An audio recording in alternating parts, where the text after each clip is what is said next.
this thing? Oh, 2009. 2009, you and I are sitting here in this school with a Bible. We just took communion. And after 5, 10, 15, 20 years, we're still going strong. Did you ever think you could do something like that? Things like that doesn't just say, well, I'm going to be faithful today. No, it comes when we face and have a defining moment. But also defining moments are things that we don't do. When we don't say yes to the right things. When we don't make a decision to follow God and be wholehearted. I want to talk to you today about defining moments that will glorify God. And if there's anything you can leave here with, is two things. Understanding that God is able. God is able. Whatever situation that you're in today, I don't know, but you know, I want you to know that God is able. And I want you to know that if we know that God is able, then let us be willing. Yeah. Turn with me to Daniel. Come on. And we're going to look at 3 men that had a defining moment. Shadrach, Meshach, and Abednego. Great men. They were together. You can't just talk about Shadrach without talking about Abednego and Meshach. They were together. And they faced a defining moment.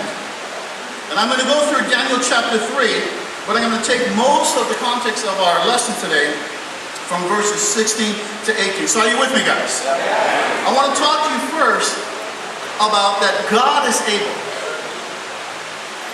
When I came back to America about 2 weeks ago, I talked to a lot of my friends and family, and wow, they're facing a lot of the economical challenges.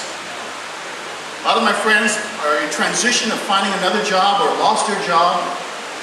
Some lost their homes. Some lost their cars. Some are going through the toughest times.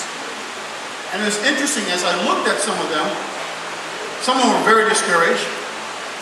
And then I looked at some of them who are disciples. They said, you know what?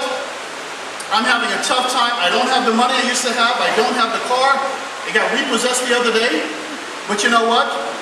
I'm understanding more about God. And God is faithful. And one thing I can say is that right now, I'm being benched. God is benching me right now. He's benching me, but I know that He's preparing us for something greater. And see, that's what I'm saying. It's a defining moment. And I want to talk to you about that. God is able to do incredible things. In Daniel chapter 3, verse 1 to 7, we see King Nebuchadnezzar making a decree. You see right here that the Israelites were disobedient and they were being humbled by God.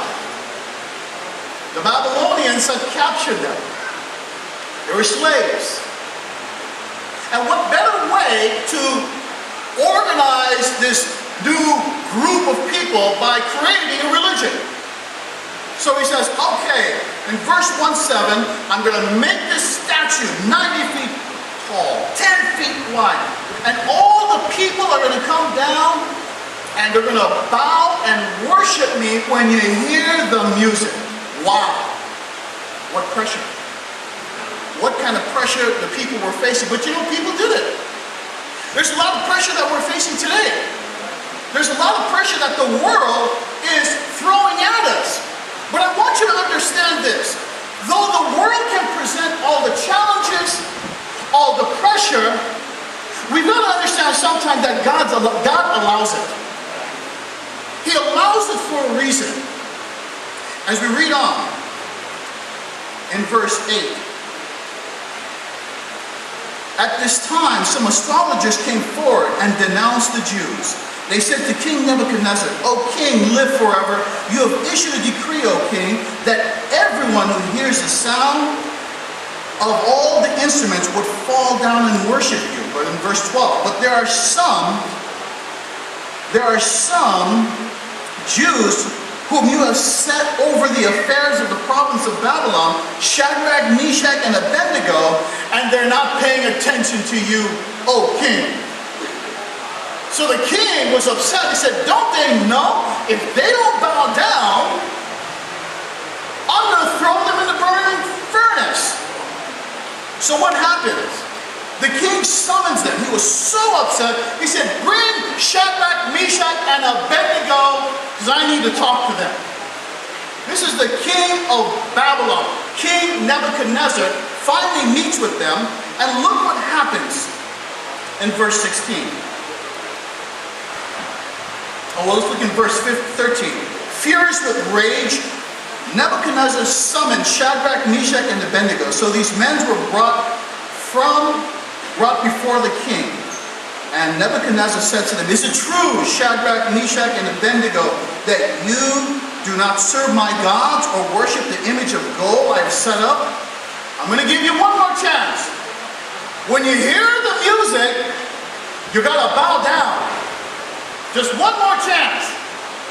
Can you imagine the pressure that they must have felt in front of the king? But did they back down? No, they didn't. Look what happens in verse 16 as we look here.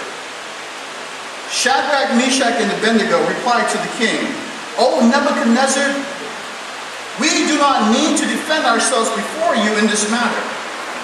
If we are thrown into the blazing furnace, the God we serve is able to save us from it. And he will rescue us from your hand, O king. Wow. They're in front of the king, and what we see in verse 16 and 18, we see this defining moment for Shadrach, Meshach, and Abednego, but their defining moment was based on faith and not on fear. How do we know that? Look at their attitude. In verse 16, the first thing they say is, O king, we don't need to defend ourselves before you in this matter. What are they saying? King, you know what? This talk's not going to get anywhere because we know you want us to bow down. But we're not going to bow down. So, why we continue this conversation? They were so confident. They were confident. That's where their faith was at. Look what else it says in verse 17.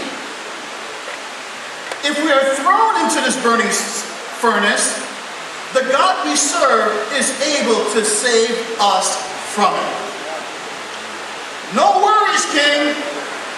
Even if you throw us into the furnace, God is able. Amen. Wow, what an incredible faith and confidence in God. Yep. I look at this and say, I want this kind of faith. Yeah. I want this kind of obedience. Because you know why? When you're steadfast in your faith, maybe at the moment it's a furnace, it's a king, it's opposition, it's the instruments, it's the challenge, it's the pressure, but you know what? God is preparing something even greater behind the scenes. You thought it was just one, I'll come to church, let me check it out. But God was preparing something even greater. And that's what we see right here is this defining moment. And what defines the moment is by them saying that God is able. Look at their attitude here in verse 18. You guys with me?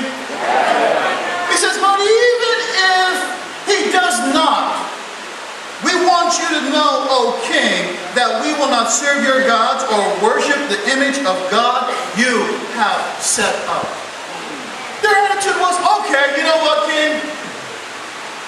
Even if it doesn't go the way we planned, it's still